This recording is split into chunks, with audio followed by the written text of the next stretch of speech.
Hello, my name is Felix. This is Sascha Schmidt, and we are from a company called Breuninger, and we are a European e-commerce business.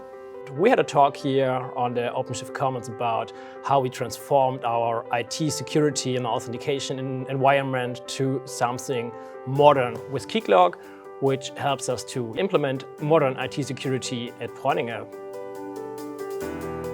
The start of this project was about 3 years ago when we had these issues that we had no least privilege, we had no chance to implement multi-factor authentication, and we had a huge system of old school scattered IT systems which all had their own login, and there was a question, how could we solve that? And Sascha and me and all of the team were talking about, okay, what's the right decision for doing modern authentication? So in fact, people always ask us, why should we use Keycloak? There's Okta, there's OneLogin and so on, but we really love open source. There are several reasons why we choose Keycloak. So maybe Sascha, you can tell a bit more about why we choose Keycloak. When the question comes up why we chose Keycloak over Okta or ADFS, I usually reply with, I don't know, why shouldn't I use the open source system? I mean, the question is the other way around. If there's an open source solution for the problem, I usually use that if it as well solves the problem. Because if you have a problem with your rollout in the end, you have a bug, someone complains about something that's not working as intended. If you can't figure it out easily, you can still go to the code and figure out how it works in depth. You can't do that on closed source solutions.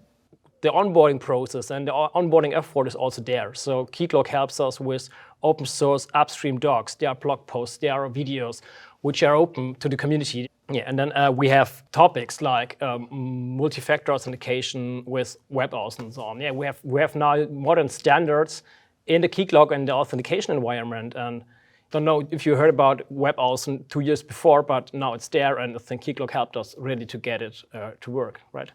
I mean, this also helps if you're in a place, in a company where you often have to switch the devices, users using the same device and need to switch logins.